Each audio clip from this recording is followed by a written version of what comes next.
Welcome to Talking with Tech. My name's Chris Bouguet, and I'm here with Rachel Madel. What's going on, Rachel? Chris, we have a question this week that we're going to read from one of our Patreon members. So Stacy sent us a message, and it's a good one. It's a long one, but I really feel like it's something I want to talk about on the podcast. So I'm going to dive in. You ready? Yeah, of course. Totally love that when people reach out to Patreon, we jump them right to the top of the list to talk about their questions. So I'm ready for it. Okay. Hello, Chris and Rachel. I want to thank you for the years of podcasts that have launched my family into the world of AAC. I was hoping that you might be able to help me. My oldest, Thomas, 8, is a kid who loves Winnie the Pooh, roller coasters, and jamming to his tunes. He has quad spastic CP, CVI, and global developmental delays. He's been in therapy since he was 3 months old.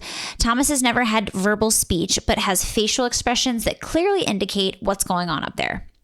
His ability to sigh and eye roll puts any teenager to shame. I love this question already. He has been working with high-tech AAC since the spring of 2020, and we've made some major changes over these 4 years. He began with Core Scanner on an Accent 1400, first with one switch and then step scanning. This was difficult for a number of reasons, but he's super motivated by music, and as soon as it clicked that he could say play to turn it on and go to skip to a different song, he found it useful enough to put in the effort. Just the ability for him to tell us stop or more was enough for us to be hooked on AAC for him. He still was only on the 8-word page, but we wanted to move through the levels in Core Scanner, though this required a lot of memorization since the program was not visually accessible. However, after returning to in-school instruction in kindergarten, we saw a plateau instead of growth. It was clear that there was little buy-in from his school team. They saw his hits more as random and said that he had not demonstrated that he knew cause and effect. After a separate issue of neglect in the school, we decided to put our energies into homeschooling. Fast forward to about a year and a half ago, his ability to use the switches was decreasing a bit with his massive growth spurts and spasticity, and we were getting worried. I was listening to Amanda Soper, who you had on Talking with Tech, speak on our weekly CVI support group call. She had talked about eye gaze, which, with Thomas's visual impairments, we had not considered. We trialed a device and were shocked to see how engaged he was. Now he has an Accent 1400 with the eye gaze bar and is running Empower 28 one hit with adapted symbols and coloring for his CVI. He does have a lot of seemingly random hits and is still learning many of the symbols, but when he's motivated, she put in quotes, watch Winnie the Pooh, quote, you stop, bad, don't, end quote, and go home. It is very clear to us that he can do it in the right situations and settings, as his parents were thrilled with the gains he's made, and he's a happier kid with his device. But we feel like we're hitting a point where we need to make some decisions on what to do going forward. The goal was always to give him as robust a system as possible when it came to AAC, and going to the 28 sequenced seemed to be the next step. Our SLP is so supportive of Thomas, but admits that CVI is not her strength. She was hesitant to move from one hit, but told me that she will support whatever we think is best, because we know Thomas best and we do our research. This scared me because while I do feel I know Thomas best, I still feel I know very little. My CVI call support group questioned why I would make the boards more difficult, and if anything, I should probably take words away on the main screen and give more access to quick phrases. While no one had said that Thomas won't be able to use the sequence board, they both pointed to the struggles he still has with the one hit. I feel like I have learned that giving more access to robust systems is always preferable, but the feedback I'm getting from others is that my son is an exception to this rule. He is a complex kid. Eye gaze, while easier than switches at this point, is still taxing.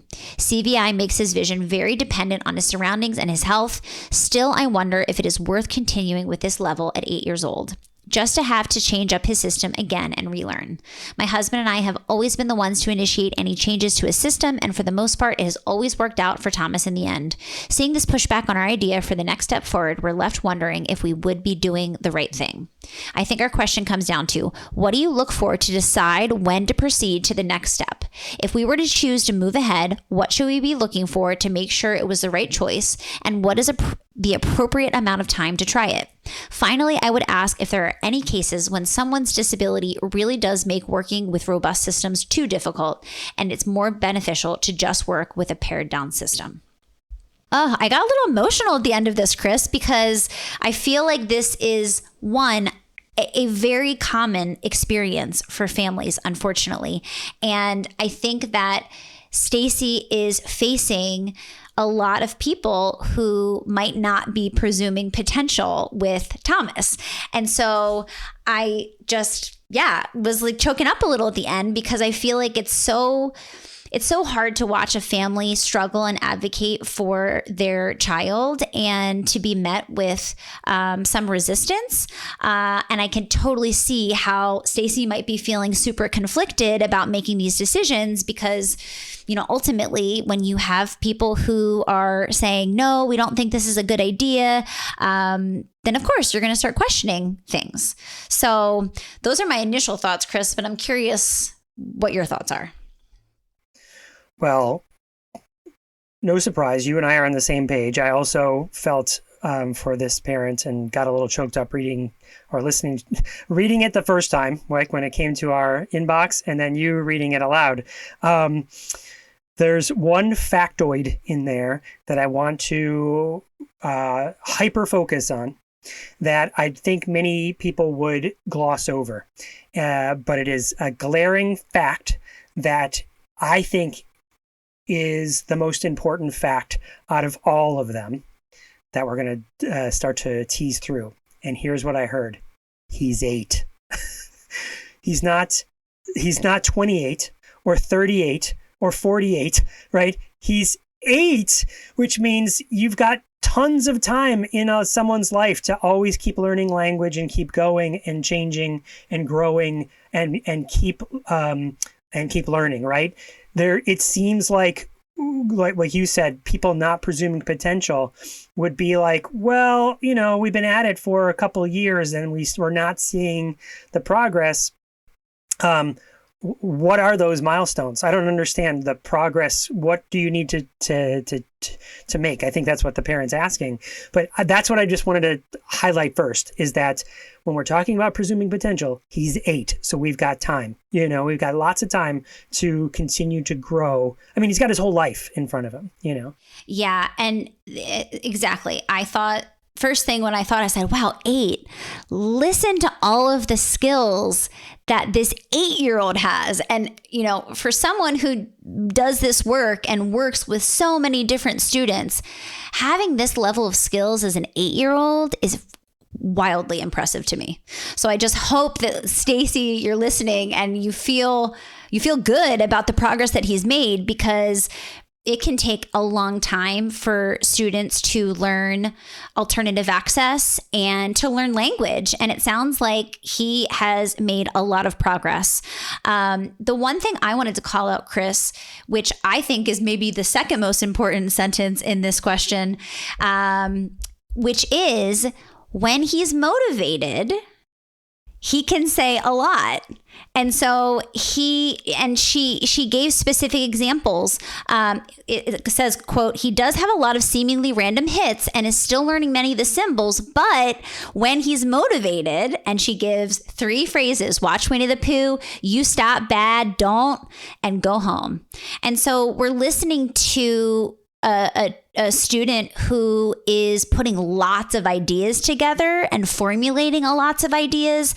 And, to the question of how do you know when the next step is, when you're ready for the next step, there's no clear cut answer to that question. However, the things that I'm looking for is when they're motivated, right? Because we know students will only show us their, skills at the truest level when they're motivated. And he's putting lots of ideas together. He's using lots of language. And so that was something else that really stood out to me, is we're not talking about, him only using single words or only using nouns. It's I see core language. I see, using don't. I mean, that's negation. So there's a lot of advanced language that I'm hearing here, which is even more reason, I think, to lean into robust. The more robust, the better, because who knows what you would see, again, when motivated with a more robust system. Let's talk about those mishits for a moment, because it's really hard for me listening to this story to know that they're mishits. Let's take away the CVI. Let's just say this particular student can see all the symbols. If this student is not reading, then what would a mishit look like? Because he might be trying to look at a particular symbol without the text underneath it. You don't know what that symbol necessarily means. So your eyes might go onto it and say, what is that again? Oh, okay. And you're listening to it. And so is it mishits or is it learning the system, right? And then let's add CVI back into it. And now it's like, okay, now my brain has to really figure out what that symbol is, and how it even maybe relates to what the word is that I'm hearing once it's being said out loud. And then what does that instruction look like to help me tie that? Like, what are the salient features of that symbol and how does it tie and tie to what I'm seeing and to the meaning of it? So there's a lot there that I wouldn't just be chalking it up to, oh, they miss it. It's not as simple as that. To add to that, Chris, because I completely agree. When we have a student that has any type of visual impairment who's using AAC, we have to be super cognizant of the fact that what feels like mishits is them actually figuring out where they are on their device. So I'll give a quick example. I was working with one of my students and he seemed to be perseverating on acai. He would just say acai all the time. And it was just like, yeah, like he loved acai bowls. So like that was something he was super motivated by. But then we realized it was at the top center of his device and he would scan around until he found acai as an anchor. And then he would know exactly where he was on his device. So I would also encourage Stacy and your team to think about, really analyze these quote unquote mishits, because it could be Thomas navigating and figuring out where his anchor spot is. And if he doesn't have an anchor, maybe that's something you could explicitly teach for him, so that he can figure out where he is. Again, we have to assume that he has CVI, he has low vision. So we have to think through those strategies and give even more grace to him exploring. And again, this idea of quote unquote mishits. Mm-hmm. Totally.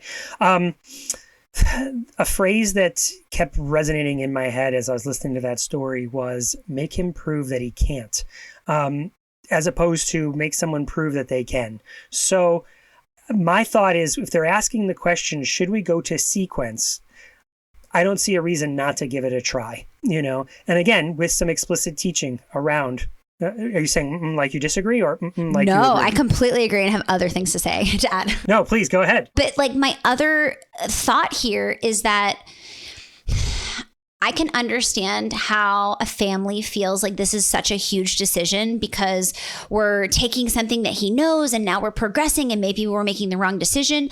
But when I'm working with complex cases, it doesn't hurt to start trying something.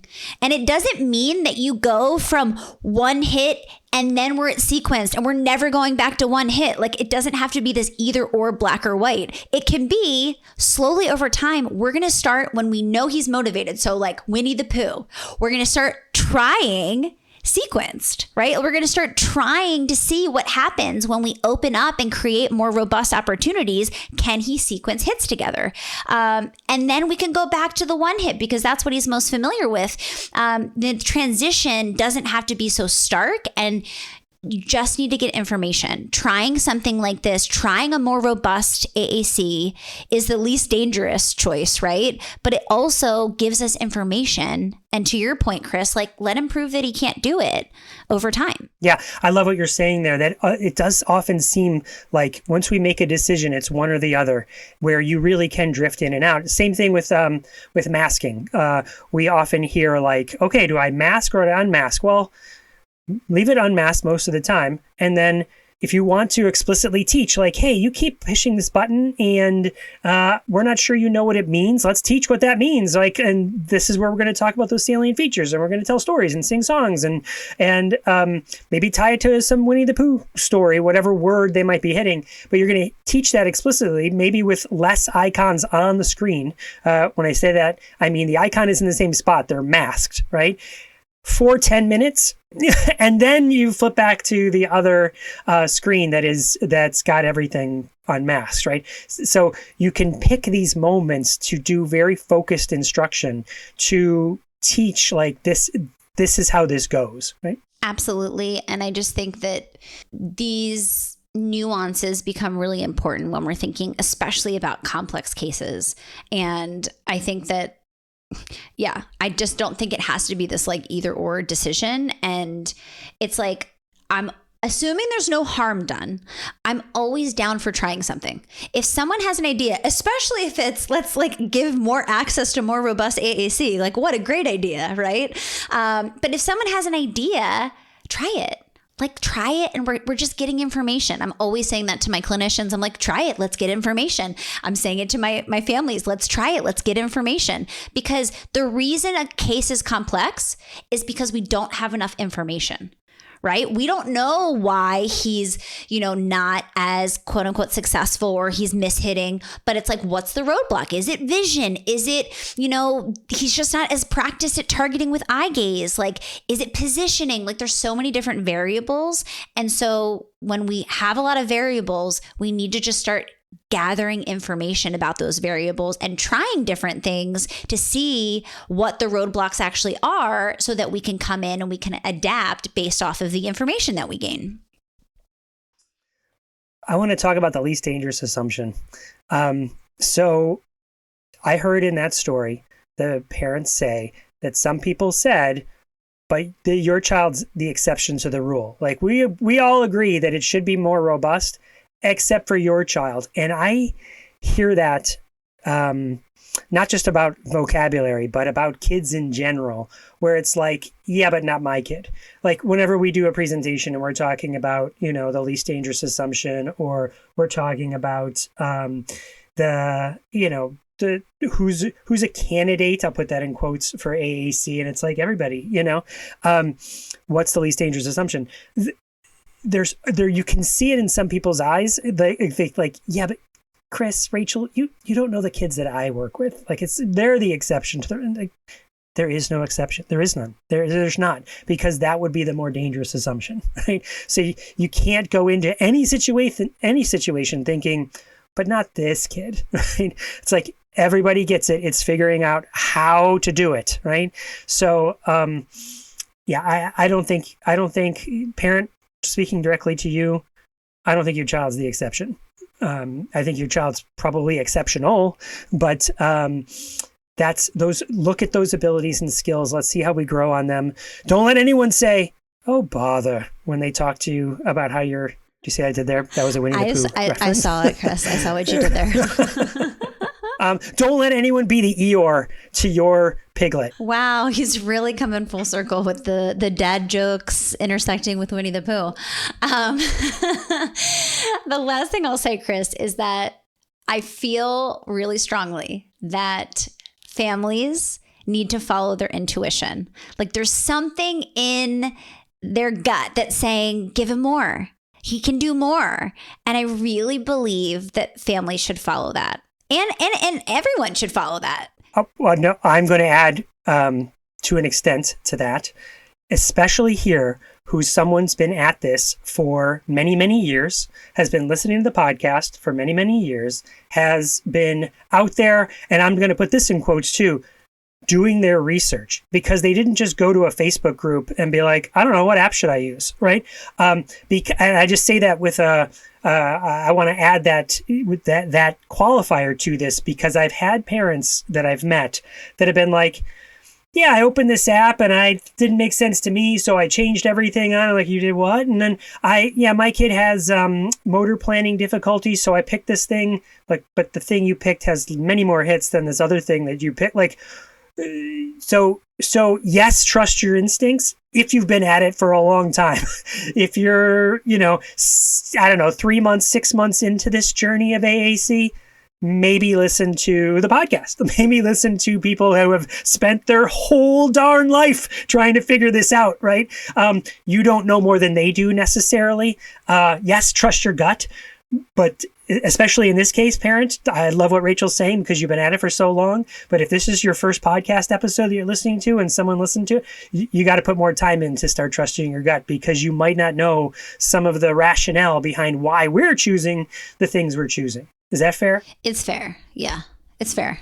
I do think, though, that like when something's gnawing, and like it's different than it's just like, I'm just going to put this device on and I'm going to program things. That's different than like something that's like keeping you up at night, being like, okay, like something's not right here. Like I feel like that is just an intuitive knowing that families can get. And I don't think someone's going to have that when they just are like, I'm just going to program this device and I'm just going to do this thing. So I don't know. Is this the first time we've ever disagreed, Chris? I don't know. Maybe. I can think of specific situations where parents have come up to me and they're like, but the symbols don't make any sense to me. And so I changed it because I know better than the people that put this app together. And it's like, but do you, what's the chances that you spending a few, I don't know, months thinking about AAC, no more than people who have been working their entire lives in AAC. Yes, your kid is unique. I get that. I can see the emails coming from all the parents.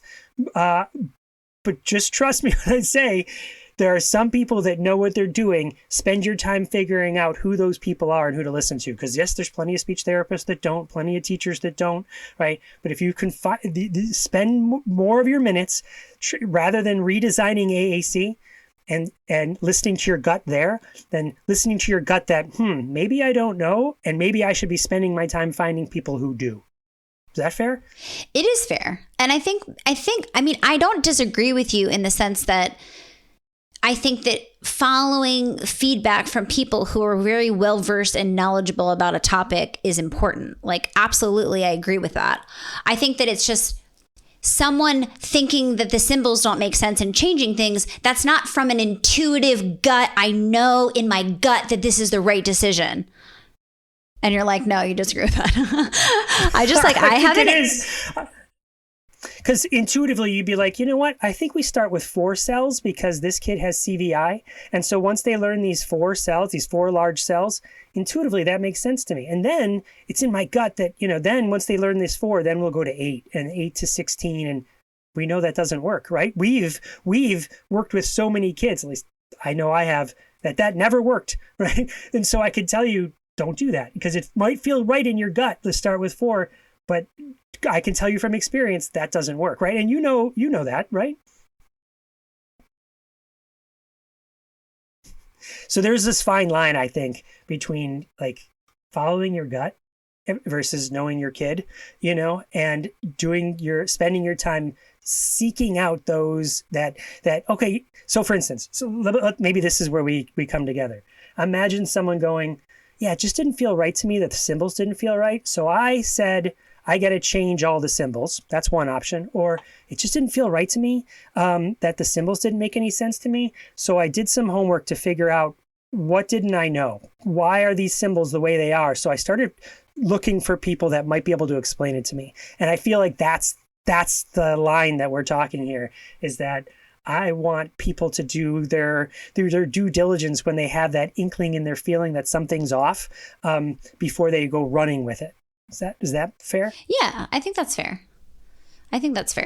And yeah, I think it's like, I'm thinking more through like I think sometimes we have ideas in our mind, but like our body and our gut like doesn't lie to us. And so it's like, it's only these like big decisions that we have to make. Like, am I doing something wrong here? Like, am I with the wrong type of therapist? Is this like the wrong AAC system? Is that advice that someone gave me feel wrong in my body? Like, that's different than like what I'm learning in my mind and all the thoughts and all the things, right? And so I think that's the distinction that I'm making, is like when something feels wrong in your body, or you're having a physical reaction to it, like follow that, because if you pull at that thread, oftentimes you're like going to make a different decision, or you're going to get the information that you need to make a more informed decision. And so I think that's kind of maybe full circle where we come together. Yeah, totally. Follow that gut. It's what you do with it afterwards, right? It's I chase the evidence and make sure I'm listening to the right people, not necessarily follow my gut and make a decision based on that gut. Yes, totally. And I think that's exactly what Stacy did. So we're really excited to have Stacy, that you sent this message. I feel like it was such a good one to talk through on the podcast. And we're also super grateful, Stacy, to you and to all of our Patreon members. Patreon is what makes this podcast possible. And for all of our supporters, we're just so grateful that you have spent money to help support us. We have a team of people, Luke and Michaela, who help make this podcast possible. And without that support, we wouldn't be able to do it. And so we're super grateful. And Chris, we have some new Patreon members that I want to shout out, since we're talking all about the Patreon. Awesome. We have Lynn and Amanda and Allison and Gemma and Kathleen and Holly.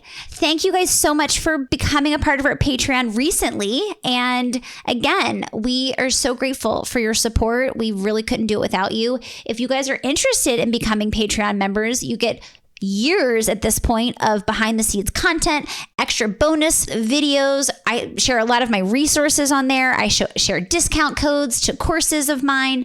So there's lots of free perks. And if you want to be a part of our Patreon, you can go to patreon.com/talkingwithtech and you can join us. All right, without further ado, let's listen to my interview today, which is with Dr. Sam Brydon from New Zealand. And guess what, Rachel? We're going to talk all about one of our favorite topics, coaching.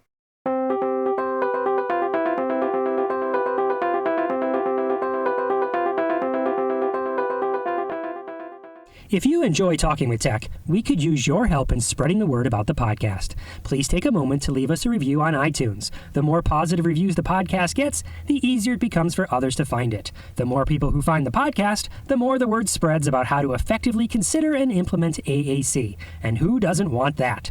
If that sounds good to you, please take a moment and give the podcast a quick review. We'd so very much appreciate it. Now, let's get back into the episode.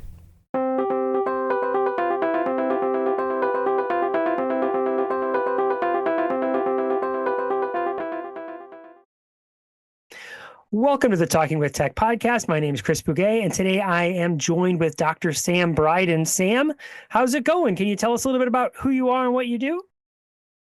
Hi, Chris. Yes, it's going really well. I'm a speech and language therapist and a researcher. I live in New Zealand. I emigrated here from Britain, so my accent doesn't match. I currently work for a charitable trust called TalkLink that covers the whole of New Zealand and carries out AAC assessments and also provides support and training around AAC.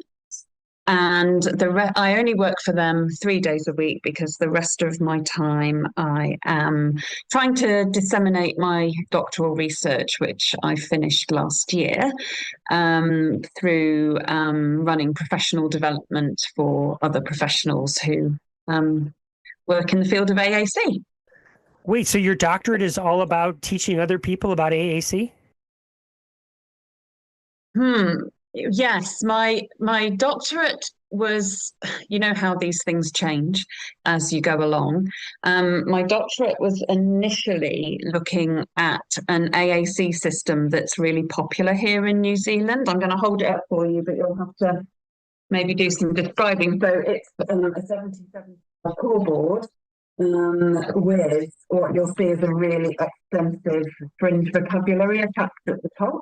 Mm-hmm. And over the last 15 years, these have become really, really widely used in New Zealand. Because New Zealand's a small country, you get a lot of consistency rather than, I know in other countries, you get different systems all over the place. So although we use lots of different AAC systems in New Zealand, this was becoming really popular as a sort of starter system. And I know in a lot of special schools, staff wear them all the time. It's like the go-to baseline system. So that's how my doctorate started. But as I was developing the research, I moved much more into actually what do communication partners need to be supported to use that system with children, or any AAC system actually. So it morphed into that. So I focused on that, and now the professional development that I'm running is really looking at trying to change how people support communication partners, so that they don't just do an info dump and run, and trying sort of to tease out why AAC fails, and is abandoned so frequently, and the actual amount of support that communication partners need to make it successful. Oh my goodness. Well, this is something that is near and dear to my heart, Sam, because what you just described is exactly my experience, is that for the first number of years, as a speech language pathologist, now I work as in assistive technology, and I support a team of people that fan out across our district. What you just described was the experience here in Northern Virginia, but across all the United States, I would argue, unless you were very, very, very lucky. It was spend a lot of time doing an assessment to get the right thing, then or at least what you thought was the right thing, and then you maybe drop it off, give a little bit of training, but you had so many other assessments to do. You're on to do that, and I often felt like the training I did was awesome. Well, come on! I told you, model on the device and use core words, right? So just do that, and you'll be fine. Yeah. And I kept finding over and over again, like, what's the bottom line here? It's me. They're not. Everyone's not doing what I'm telling them. I must be doing something wrong, and that led me to this idea of actually, for me, it was motivational interviewing that led to coaching. That was my sort of gateway, if you will. So I know we're going to get there. I know we're going to talk about coaching. Let me just take us back about, for you, how did you get interested in AAC in the first place? Well, I used to be an early intervention speech and language therapist back in the UK. And when I moved to New Zealand, I worked for the Ministry of Education here for a couple of years while I just found my feet in New Zealand. And then, what year was it? It was about 2009 when I started working in a specialist school in Hamilton here in the North Island. And that's when I really started to become passionate about AAC. When I first arrived at the specialist school, they had put heaps of funding into PECS, and there were PECS folders everywhere in that school. Everyone had had training. The PECS folders mostly sat on high shelves, so that they didn't get in the way. And for the first 2 years that I worked there, I just felt like it was my job to go around and get folders off shelves and try and make people use them. But it just wasn't really going anywhere, and I knew something wasn't working, but I didn't have a clue how to fix it. And the thing that was really transformative for me was going to Gail Porter's pod training. She came to New Zealand for the first time, I think it was 2011, and it was like a sort of moment for me. I just sat there thinking, yes, naturalistic. Oh, modeling. Yes, surrounding them by the language. Yes, robust vocabulary. Oh, everything. It just blew my mind.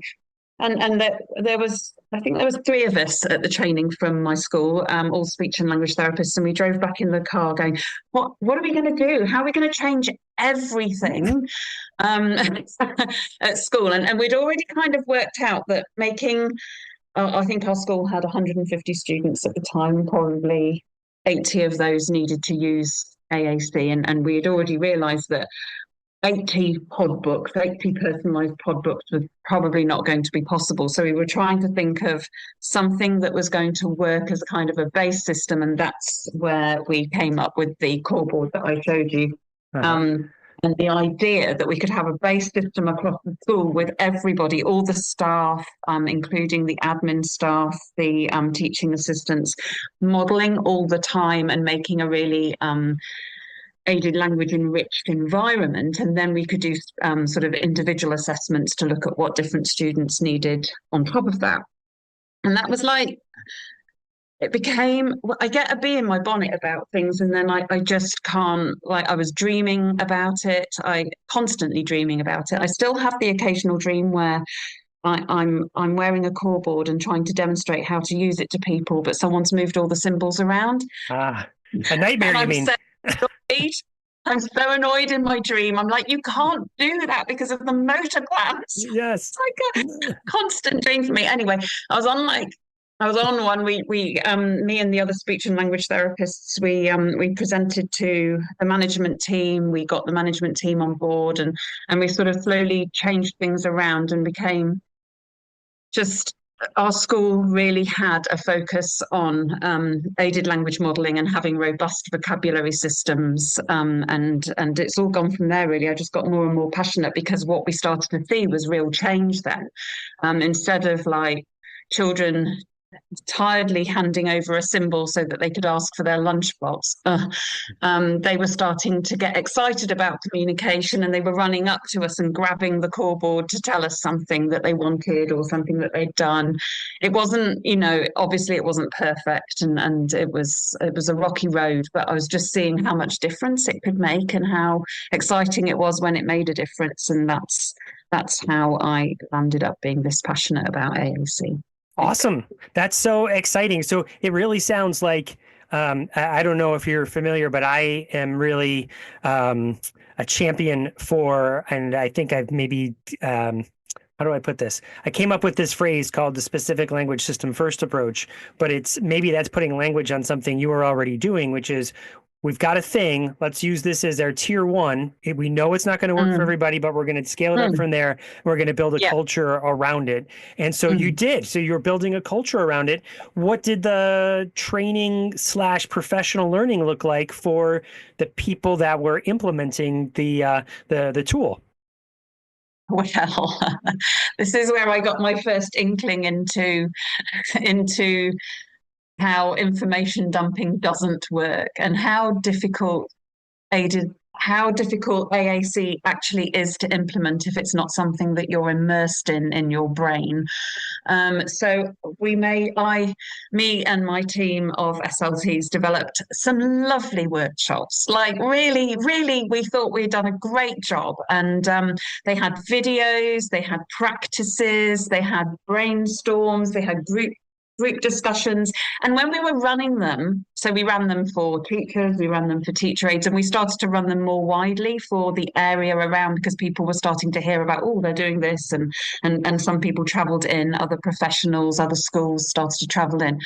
And while we were running them, we definitely had amazing engagement. People are excited, they liked the workshops, but what we found was that apart from for a few really people who really had communication at their heart, there wasn't carryover over time. We would then be going, still not doing it. They're still not modelling. They're still missing opportunities. They're using their core boards to sit on when the grass is wet. They're using them to fan their faces when they're too hot, but they're not.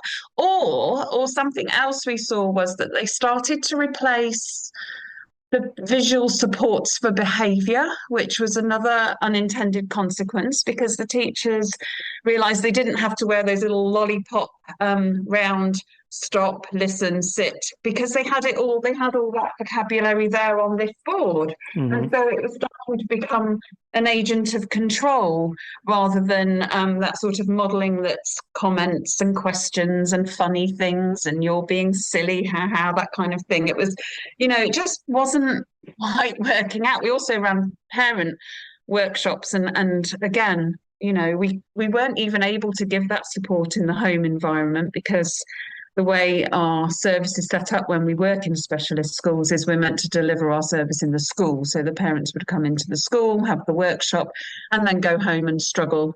Goodness knows what that looked like for them, poor things. Sam, the way you say that, it reminds me, or an analogy that I like to use is like, hey, you came to this concert and I I showed you how to play a piano, and then, okay, now you're supposed to play the piano in concerts yourself, and you're supposed to play it at home. And it's like, well, I just watched a video of someone playing a piano and maybe learned the theory about playing the piano, but I didn't actually get to practice playing the piano. Yeah, Right? absolutely. Is that fair? Yes, and like this, these aren't easy skills. I don't think. I think we, as speech and language therapists, forget how difficult this stuff is. Like when you talk about aided language modeling, you're like, just point to the symbols and say the words, easy peasy. But it's way more than that as well. It's not just aided language modeling. It's setting up the right environment. It's engaging the child in fun activities. It's using really sensitive prompts and encouragements to get them interested. It's responding in the right way at the right time. There's like a whole set of skills that are not intuitive, that you don't naturally know, that then have to be applied to an incredibly complex child who probably is not really delighted by the change you've made in their life. Like I know some children grasp their AAC system with delight and go, I've been waiting for this my whole life. But I would say the majority of children don't. They're like, not sure about this. I've been getting along perfectly all right. Thank you, helping myself to everything. This just looks like a extra layer of difficulty. Yeah, for sure, for sure. So recognizing that people were fanning themselves and they were using it as, like you said, I love how you put that, like an agent of control. Like, oh, I need a way to tell kids what to do, and now I can point to this board to tell them what to do. Is these are things that are problematic? What changed? I mean, we never totally nailed it, and I think that's what led to me changing the direction of my research, because I was aware that any skilled speech and language therapist or professional that's been working with AAC for a long time knows that they can usually, within 10 minutes, get a child using AAC successfully. Like you find out what really floats their boat, you set up the funnest game in the world, you take a few turns, you do a bit of modeling, then you wait. Child usually points to the symbol that you were hoping they were going to point to. You can usually get things happening really fast, and everyone's like, wow. But the carryover was just this endless conundrum for me at the school. It was like, why isn't this working? Or why is it working in some classes and then the child moves to the next class and it's completely abandoned and it doesn't work? And why is it so hard for our parents to do what's happening at school? And it just consumed my life, really. So it's what I decided to focus on in my research. But I don't think I ever really fixed it while I was working at the school.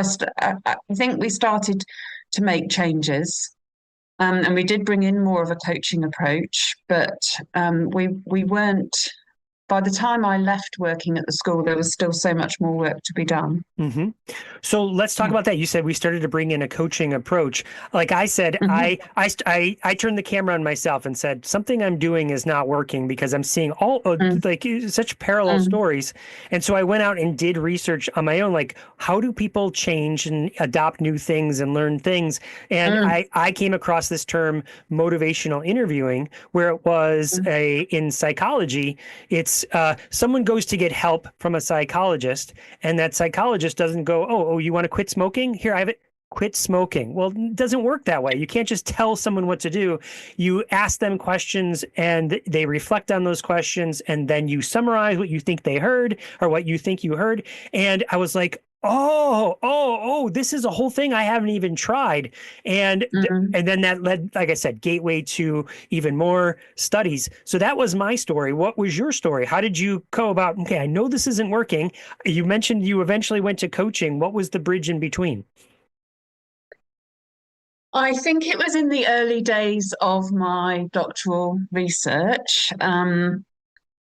I started to think about, when I was starting to think about what experimental design I wanted to use, I had these early ideas that were completely unethical, about sort of having 10 children in one room who get older systems, 10 children in a room with like a more robust vocabulary and speech and language therapists. And then I thought, this is rubbish. Well, my supervisors said this is rubbish. My supervisors at Massey University, I should say, who were constantly having to redirect me onto the right track. And I started to think, well, none of this really matters. Like when I was trying to compare the difference between PECS and what we were using now, and looking at the research, I realized that PECS research is quite solid because it's able to look at cause and effect. It's able to look at, you set up a situation, they have a motivator, they exchange a symbol, boom, you can count that.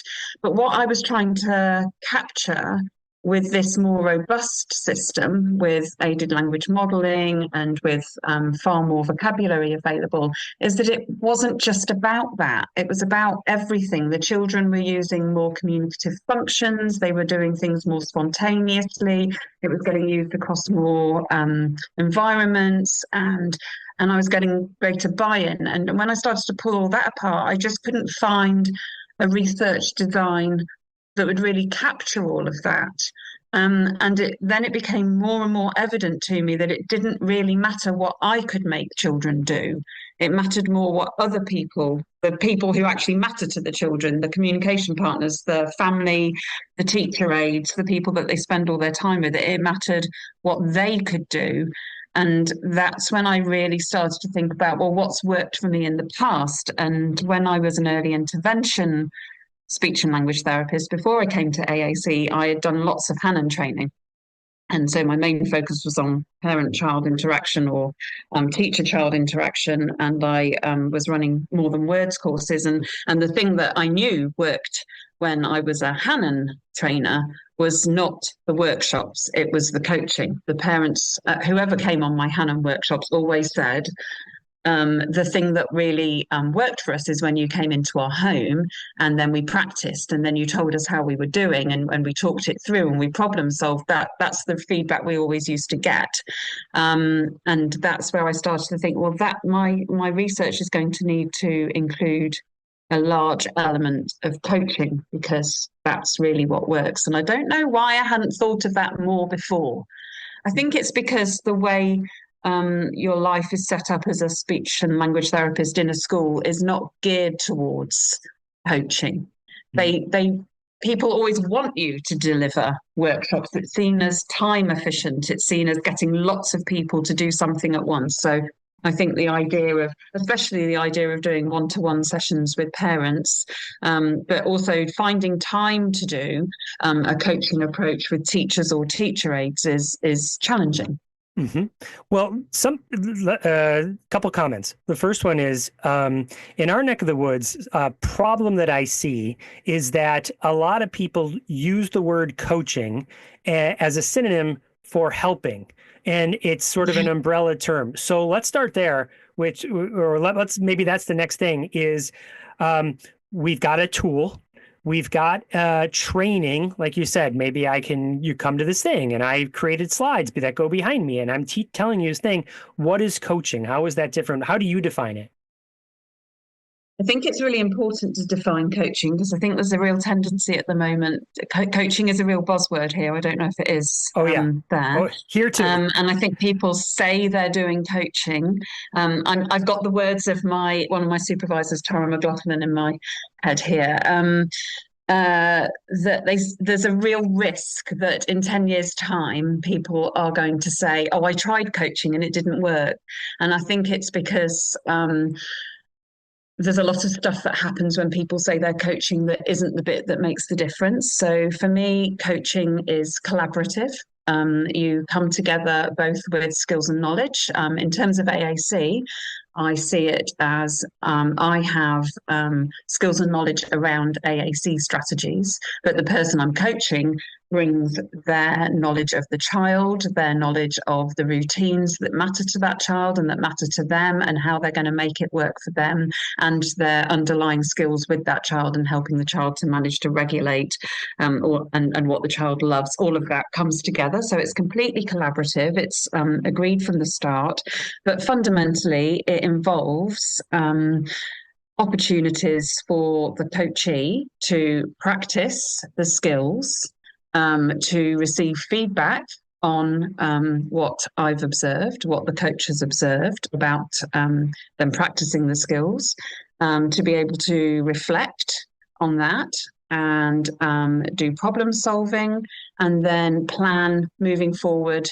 which bits they're going to change, what they're going to try next. Mm-hmm.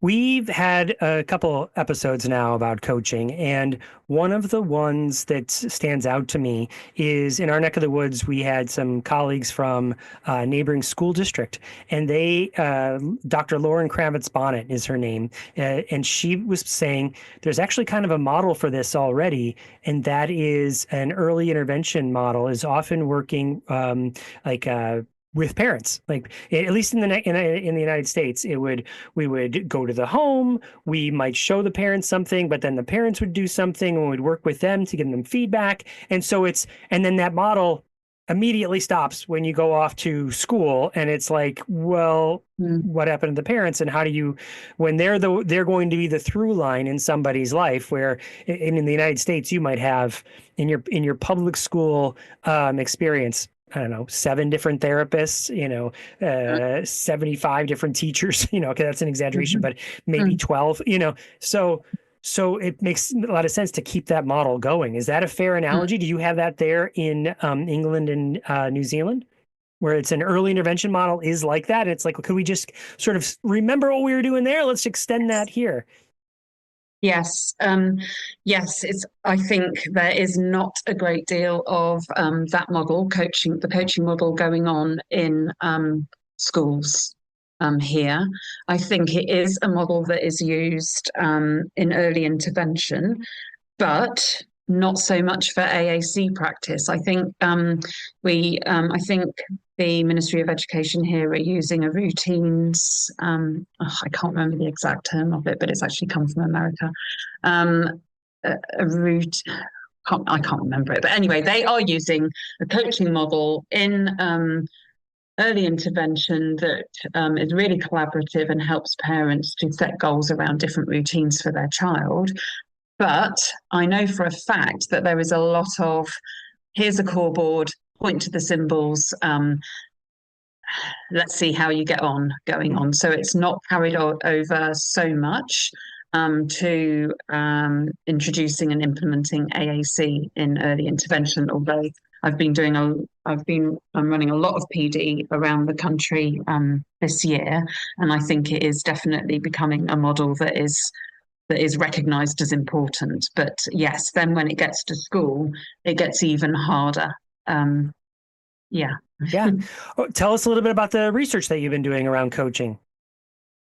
So what I ended up doing was a multiple case study where I took 6 families who had a child who was between 3 and 4 years of age and was essentially not talking or had very few words. I had the cutoff point as 10 words, a bit arbitrary, but that's where I decided to have the cutoff point. So I took 6 families off the waiting list that we have here for speech and language therapy services. And luckily it was a nice big waiting list, so I had lots of choice. And I took 6 families because that is far too many for multiple case study. But I was absolutely certain that probably only 2 would turn up to the first session, and I'd be lucky if I finished with any, because I planned to do work over a year. So I planned to work with these families for a year. And I designed a program that I called Empowering Parents for AAC. And it still had workshops in it because I couldn't think of a way to deliver all the information.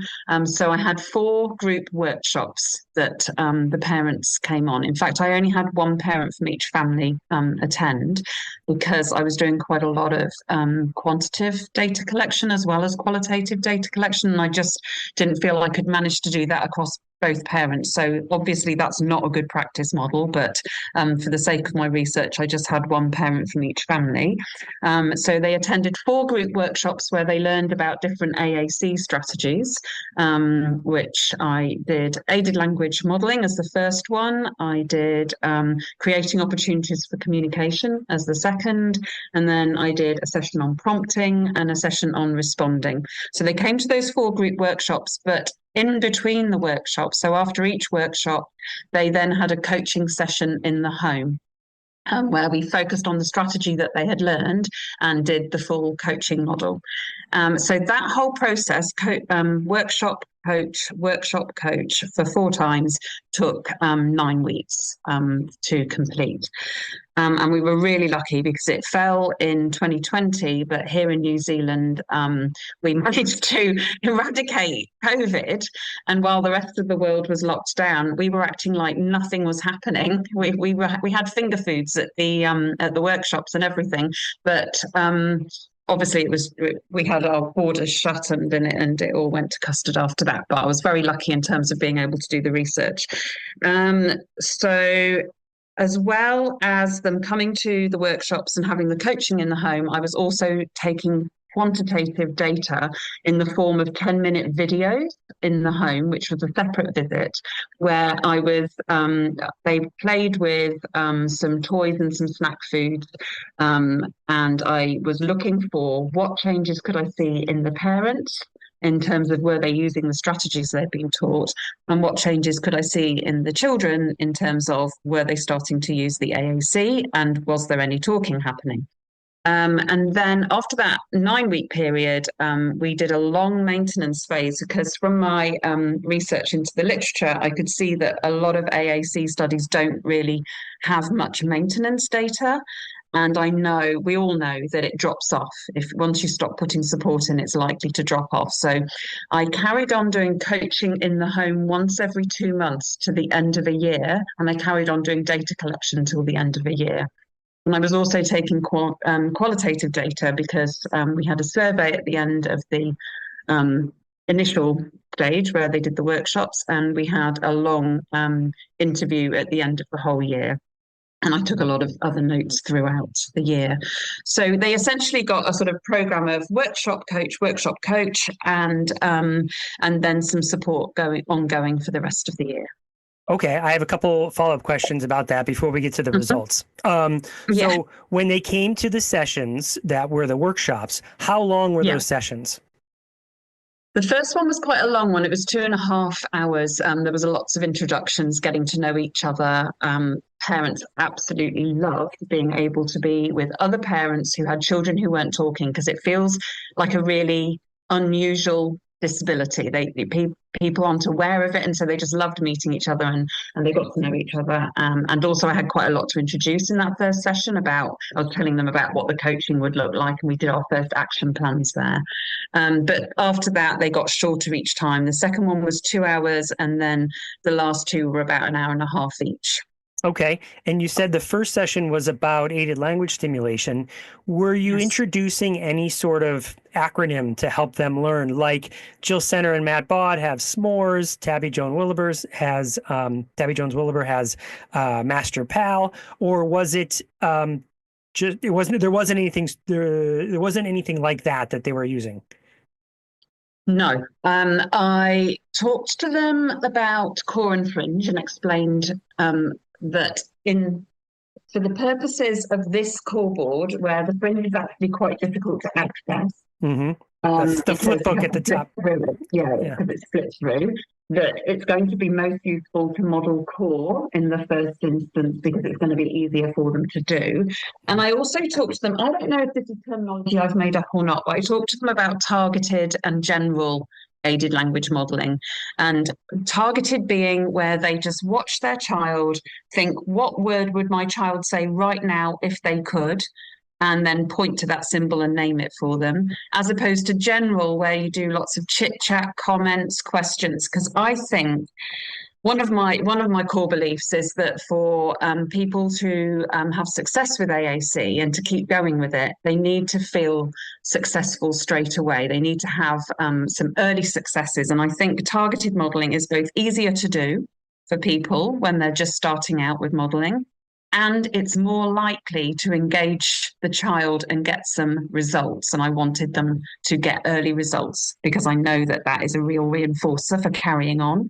So I really encouraged them to do more targeted modelling initially than general modelling. We talked about what it was, and then we, at the end of that first session, we planned they each planned a couple of activities to do at home that would work for them, and we thought about exactly what the targeted models might be. Quite often words like more or finished or help or open, ones that really get a quick response and fit with the activity. And then I encourage them to not try and model all the time. I encourage them to just pick a few words, stick to those, stick to the activities and get some success with those, so they would build their confidence up rather than just go out there and model, which I just think is just way too hard.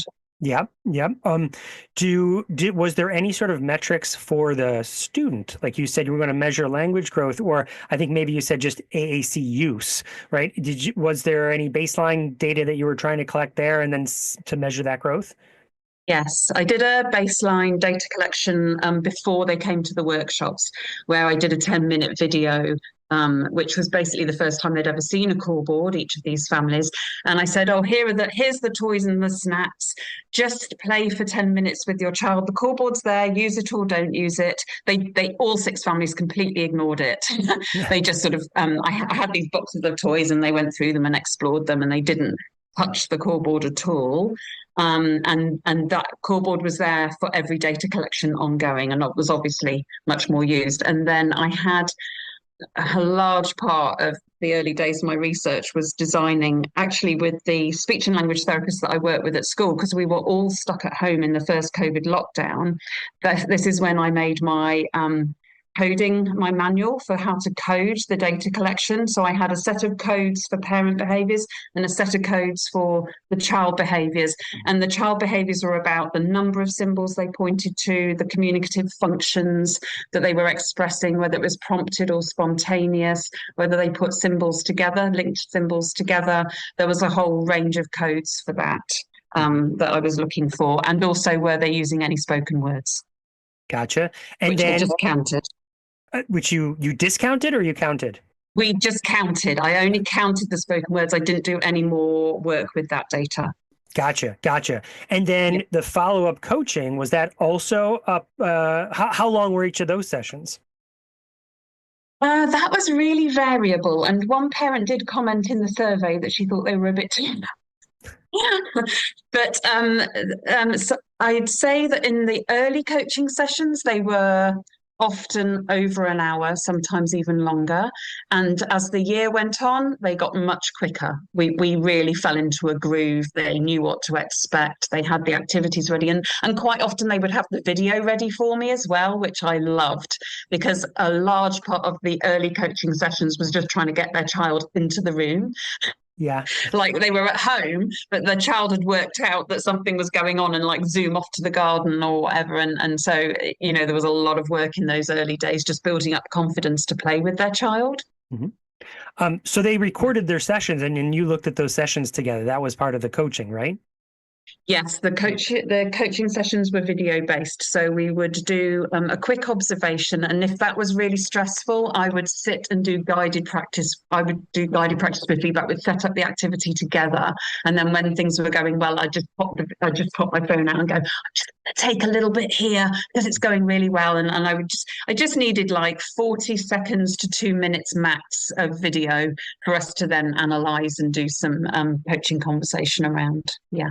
Mm-hmm. Awesome. Okay, so let's talk about the results. So at the end, you've got quantitative and qualitative feedback. What did you learn?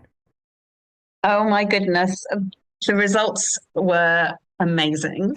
It makes me tear up now. So had no idea how this was going to go because I've never implemented an AAC system without being quite involved in the start. Something I used to do at the school was I would try stuff out with the parents' permission, and then I would present it to parents and say, I think this is going to work. I'd even have some video to show them. But I'd already done quite a bit of work on it. And so the idea of like just implementing an AAC system and being completely hands-off, and I was completely hands-off because I didn't even do any hands-on assessment at baseline. I just did it all on parental report because I didn't want to go in there and be the big expert and do some assessments that made me look good, if you know what I mean. I wanted them to feel that they were the ones that were doing this. So I really had no idea how it was going to go. And I also didn't know whether anyone would stay with it. And all 6 parents stayed with it. Like, it was amazing. They all, one family had to leave at 8 months because they had a whole series of things happen and then all caught COVID and were very ill with it. But I ended up with 5 right at the end of the year, but I had all 6 to 8 months, which I thought was incredible. So that was the first thing. Then the next thing was the parents learned the strategies to the point where they started to look like speech and language therapists. They were incredible. I've got so much video evidence.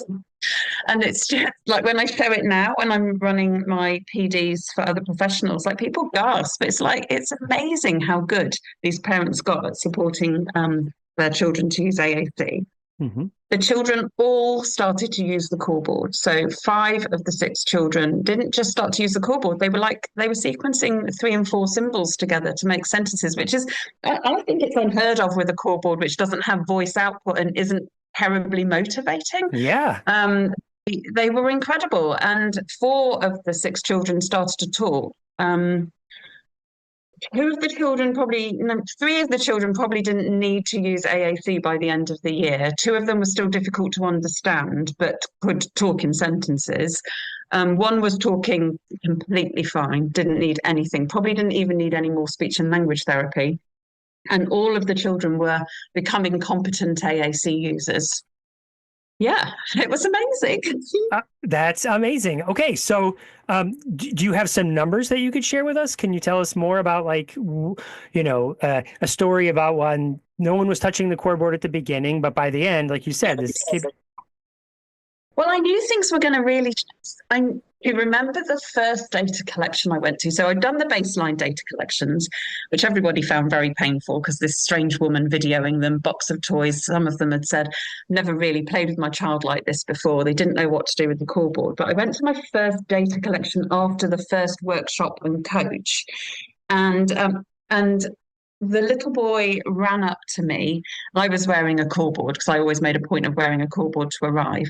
And he pointed to me and then fast, and then ran off around the room to show me that he was running really fast. And that was the first thing he did when I walked into the room. And I was like, this is incredible.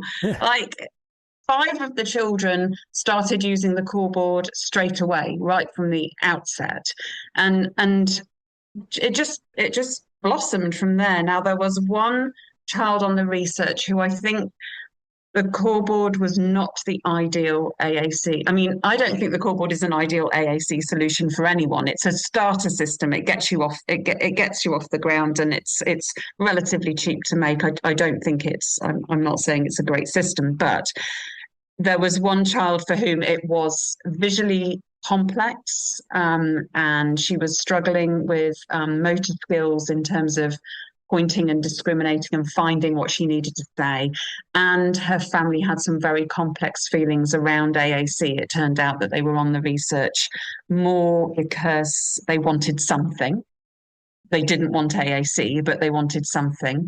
And for a while, she didn't make any progress at all. In fact, she got to the point where she was like sort of throwing it away. And I knew the parents told me they weren't using it at all outside of coaching sessions and data collection sessions. They were actually hiding it from people. They felt quite a lot of shame about it. But then 6 months in, they had an incident where she was at the mall and she was crying and she couldn't make herself understood. And I think this is probably the first time they really didn't know what she wanted. Because at home they could always guess, she could show them. And they were absolutely distraught about this. And after that, they came much more on board with trying to use it. And then we started to get change for her as well. She never reached the same level of competency as the other children, but she was starting to point to symbols with meaning. She was taking turns in games. She was finding people that she knew on the fringe strip, because we'd personalised all the fringe strips. She was finding family members and pointing to them to ask where they were and stuff like that. So all of the children. But for 5 of the children, they started to make progress within 2 weeks, like quite exceptional progress. And the ones that were going to talk, 3 of them started talking within 2 weeks. Like, they started to come out with the words that their parents were targeting for modelling. So that was the first words that you were starting to hear the children say. Oh, how exciting. That's awesome. And it's not surprising to me because, like I said, we've done a lot of work in this area in my neck of the woods with coaching. And when mostly with educators, we are moving into exploring how we can do it with more fidelity with parents. But the idea of coaching a teacher, and we've done this, it doesn't take long to see those gains because they start to realize, one, I'm being supported, 2, I'm getting better. Like, I can actually see my skills getting better, because from my first video, I didn't know what I was doing, but by my last video, oh my gosh, and that the comparisons help. Let me ask you about the videos. So you'd watch, you record a little video, you'd watch that video with the parent, and then you would say things like, so what'd you see there? Like, what would you do differently? As opposed to give it more wait time. Remember how we talked about wait time? I'm guessing. Is that fair? Or did you bounce back and forth with both those? Yes, it was quite organic. I don't think I'm a terribly good, I know I'm not a very good coach, right? I always tell people this. I think this is really important for people to hear, because I'm not being self-effacing. I am not a very good coach. I tend to see a problem, think I know what the problem is, and want to tell people what to do. So not the ideal personality type for a coach by any means, and I really realise that. But the parents still said they found it incredibly helpful. So if people worry that they're not going to be good at coaching, they need to hang on to that. But yes, mostly I wanted to draw it out of them through a process of reflection. But there was also an element in my coaching model that was giving supportive feedback and constructive feedback. So sometimes I would say, here, I see you waiting. And I know previously you've really jumped in there. I can see you waiting, and look what happened. He did this. Or I would say, I noticed that you used 3 prompts in a row there. Do you remember how we talked about, maybe just using 1 prompt and then moving on? So yes, there was some feedback that was specific and wasn't just about drawing it out of them. And also some parents struggled more with the reflective process than others, and clearly asked for and appreciated the more sort of specific feedback. Something that we're doing that's a little bit different than you're doing, and I just love to pick your brain for a second on that, is we've specifically targeted aided language stimulation, and we have ideas of moving to other skills like descriptive teaching. You mentioned prompting, least to most prompting, and we've only dabbled a little bit in that. So we take a teacher through 6 sessions, all about aided language stimulation. And the way your design was, it was 1 aided language stimulation, 1 on prompting, 1 on, what did you say? So I had a 1 on creating communication opportunities, and 1 on responding, what to do when they do use the AAC. Yeah. I covered all of those. So what are your thoughts on prompting, that? Well, I don't think I should have. I regretted separating them out and doing them 2 weeks apart, because actually they all work together. And what happened was, most of the parents, this is what I find universally, if you don't talk about prompting, people will do it anyway. And they won't do it in a sensitive and respectful way all the time. Whereas if you talk about prompting and how it can be used, and I think of it more as encouraging rather than prompting, then you're more likely to get it done in a sensitive and respectful way. And I think prompting's become a bit of a controversial topic because everybody who works in AAC has seen some hideous prompting that has made them feel really uncomfortable. But the fact is that prompting is a natural thing that we do in conversation all the time when we're asking people how their holiday was or whatever. It is something that we do. And I think it's something that people will always try to do when they are implementing AAC. And if we don't do it, if we don't, this is something that I did more coaching on than anything else, because it's something that you can really pick apart. When you watch a video back and someone has used the wrong prompt at the wrong time, you can really go back through that and go, oh, look what happened here.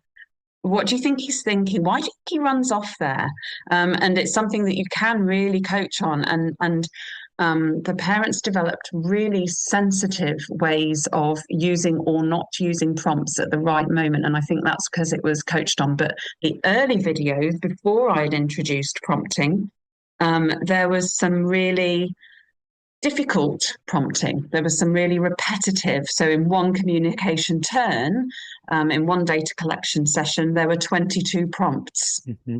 And the child was very, very put off the idea of going anywhere near that core board for a couple of weeks after that. So that's something that I feel does need to be tackled and talked through, and we ignore it at our peril, really.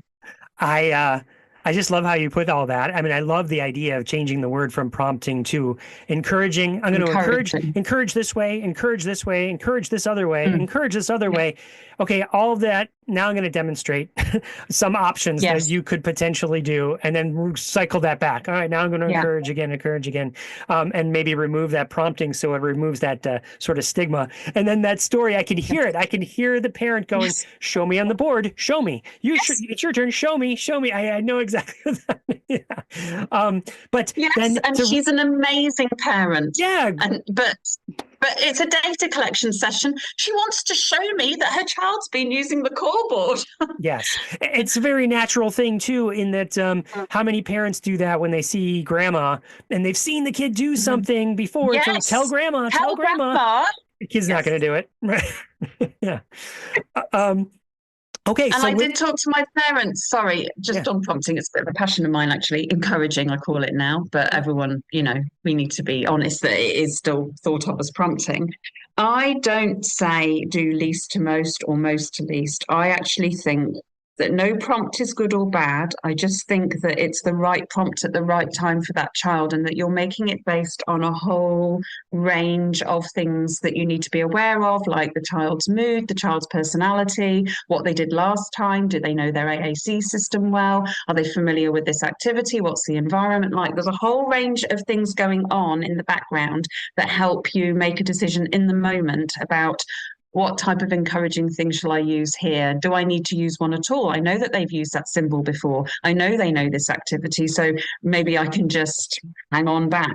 Yeah. That makes a lot of sense, that especially as you get skilled at it, right? And you can kind of feel it out, because at the beginning, I think you're trying to consciously pay attention to all those different variables that you just mentioned. And after a while, I just know how to throw the football, right? Yes. I don't have to think about where my arm is and where my hand is and how fast do I throw it. All that stuff just gels after a while. So tell me, with the research that you've done, what advice would you give? What do you think the practical takeaways are for people listening right now going, well, I work with parents and I work with teachers, and you're right, about 95% of my stuff I do direct therapy to the kid. What would be some of the takeaways you would hope people would look at this research and go, oh, well, here's something I can adopt and do? Well, it's absolutely cemented for me that our role as a therapist is not to be doing the AAC implementation. It's to be supporting others, the most important people in the child's life, to be doing the AAC implementation. And it's an incredibly complex skill that you're asking them to do. And so you're going to need to use a coaching approach. There's absolutely no doubt in my mind. But what worked about my research was the coaching. It wasn't the workshops. The parents often didn't remember much from the workshops at all, apart from how nice the cheese was and how well they got on with the other parents. But they said in the survey after the first stage that the coaching was what they appreciated the most. And I think it's the reason they stayed with the research for so long because it was supportive and collaborative, and they felt like they were having as much input into it as I was.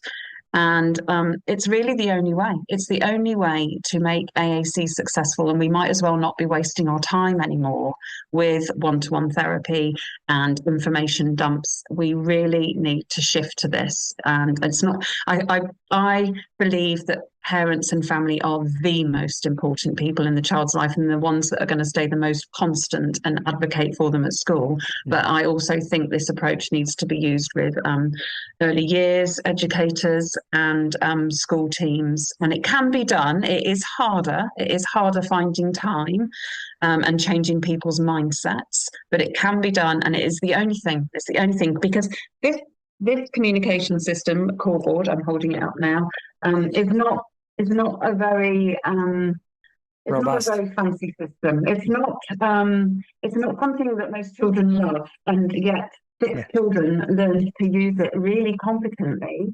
And they won't even get any voice output. It's not very motivating, it's not great. But they all learned to use it really well, and it had a lot of benefit. And I don't think it's about our AAC tools. I think it's about what we're doing to support communication partners. Mm-hmm. Well, and maybe the whole thing is a big mix, and it's how much time we're spending, because maybe there's a little bit about there's some aspects of obviously tools. the tools do matter, yes. Right, but maybe it's not as much. Like No. I said at the beginning, I was spending so much time choosing the right tool that nobody ever used, that I was putting all my minutes in that bucket, where maybe I don't need, I could put a little bit of and more minutes into teaching people what to do. And when I say teaching, I mean, that's a combination of, I wonder what it would have been like if you didn't do your workshops, even though the parents said that they maybe didn't remember, and that's not the part they appreciated. I wonder what stuck, and I wonder how many times you might have said, like, remember how we talked about, or when I talked about, and that draws it back. And again, all of that, this pie chart, how does it work for each individual family about how many minutes and how much percentage you have to put in all of those? And then the other, right? Is that a fair way to think about it? Yes, because it would have been difficult to not do the workshops, because the passing of information in a situation in the home where there's often more than one child and the TV might be on or whatever is tricky. Mm-hmm. And at least it gave me time where they could give their brain space to thinking about AAC, and some of it did stick, not much, not as much as I wanted, but it was there to hang the coaching sessions onto. So I don't regret doing the workshops, but I know it's the coaching that made them start to do it. Yeah, I think that's where most people live, is they're spending most of the time doing workshops, but not having that follow-up of coaching afterwards. And you something else you said that I just want to expand upon. I wonder what this means for universities and how they might be thinking about their pre-service model, because you said, I think you put it as your personality, and maybe, but I tend to see what you're describing as your personality as a therapist personality, is like, oh, I went to university, I learned what to do, and now I tell people what to do. I don't know if that's a personality trait. Maybe it is part of it, but I feel like that's what you learn to do, right? That's how that's how training is designed. That's how the university is designed. That's how it's been for eons. I don't know, maybe that's an exaggeration, but it's now been for a long time. And so what you're advocating for now is a change in that, where it's, you got to know, you still need to know, but it's a whole nother skill set that we're really not touching in the pre-service model, which is, I'm going to do this coaching part, and you got to have all three. You got to know about the tool and the interventions. You got to know about the how to do an effective training, but then I also have to be able to coach the follow-up. Is that all fair way to think about it? Yes, definitely. And it's not a skill that people are getting at university at the moment. Well, I don't know whether it's they're not even getting a great deal of information about AAC, so it's that can be quite new to them. But in terms of coaching parents, I think that seems absolutely terrifying to new graduates. I would also Yeah. say this is interesting. I don't know if you collected any data on this, but I'd be curious to get your impression. A lot of every movie you've ever seen about speech therapy, not that there's tons, but the public perception is therapy means you go this place and the kid does Yeah. something. Not so. Yeah. In the way that we were talking about, prompting maybe needs to change. I wonder if therapy Yeah. needs to change. Yes. As a Yes. word that we use. Yes. What are your thoughts about that? Because I think a parent would have to come in and go, "Oh, it's me. I have to do. I'm the one that has to learn the skills." Right? Yes, we could be called communication coaches, couldn't we? Something like that. It would be more accurate for what I really do now, because even in my talk link role, I start coaching from the very first minute of assessment. Like, I don't see the point of trialing a device if you haven't coached the people around to know what to do with it. I mean, how can it be successful if they don't know what they're doing? So I start coaching now from the first moment I meet people. Yeah, 1,000%. So what happens next? Now that you've got this research, are you working on the next version of it, or just trying to amplify it, or I'll stop there. What's next for you? Well, I don't think I have it in me to do further research. It was.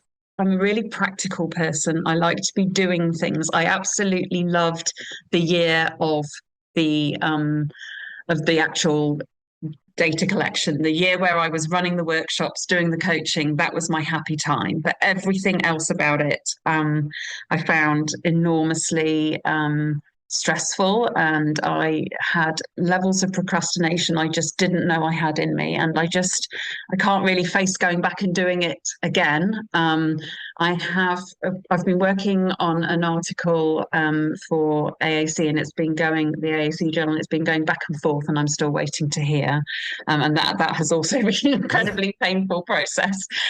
So what I think I seem to have settled into is trying to share what I've learned with other people working in this space.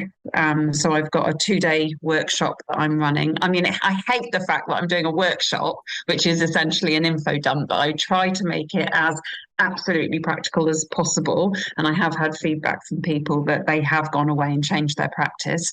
And it's all around sort of what are the strategies we need to hang our coaching on? What are the AAC strategies that people need to know about? How do we break those down for people and make them really simple? And then how do we implement it in a coaching model? So it's a 2-day workshop, and they really focus on coaching on the second day, doing loads and loads of practices. They become immune to it by the end. I've mostly been running that in New Zealand. I've done a couple in the UK and a couple in Australia, and I think that really sort of meets my need to be quite pragmatic and practical. I can't face doing more research, but it is still sort of based in the research. It's very much about what I've discovered, and it hangs itself on a lot of videos that I got from my research, which my lovely parents have allowed me to share. Awesome. I like to end the interviews asking this sort of a similar question, which is, in the world of AAC, clearly you're excited about coaching. You see where it goes. What else? What if it's got you either curious or excited? What are you questing after? What's like floating your boat recently? Well, the other area that I am most excited by, because right through my professional career, I've always worked with autistic children more than any other group. And I have recently become the LAMP trainer for New Zealand, and I absolutely love the LAMP therapeutic approach and the app. I just think it makes complete sense from a motor planning point of view. So that is something else that I'm kind of developing and working on and really feel excited about. Yeah, awesome. The that approach, the LAMP approach. So again, not the app, Mm-hmm. but the approach. Yeah. I feel like it doesn't get enough amplification, right? I mean, people talking Yeah. about the approach, right? Because Yes. it often is conflated with the app. I mean, I like to think Yes. that motor planning is something that is universally something we need to be considering with regardless of the Absolutely. tool. So part of our consideration process, we talk about how many hits does it take? How complex are the Yes. motor plans to get to the words? So the fact that you're Yeah. so excited about that gets me excited about Yeah. it. Yes. Like motor planning is where it's at. We need to think about it so much more. I'm now working with clients who are using eye gaze, and I see that the eye gaze systems haven't, a lot of what we're using haven't really caught on to the idea of motor planning so much. And I've really noticed that motor planning is still a thing when you're using eye gaze. If you move things around, it's incredibly difficult for them. It's incredibly difficult for people to learn those new motor plans. It's just, it makes AAC so much easier when you've got really consistent motor plans. Yeah, for the user and for the communication partner, Yes. because now Yes. I'm trying to think what message, and I'm trying to think of that skill and how Yes. I'm supposed to, and now I also got to try and find Yeah. the word, and the word's not in the place where Yeah. it was last time. All of that becomes Yes. very, Yeah. I mean, near impossible to Yeah. do. Yeah. Yeah. Well, I'm excited for you. Thank you for taking the time. Let me apologize on air that I got caught up in a meeting and I wasn't able to get home in time to record this, and you were patient enough to wait and to be flexible with that. So I so appreciate your flexibility, and that I'm so glad we got to do this and it didn't get pushed off even further, because I'm so excited about having met you. Thank you, Leanna Fox, for putting us together, and Yeah. Thanks, Leanna. for setting this up, and for participating in this. We just really appreciate it. Thank you. All right. Talk to you later.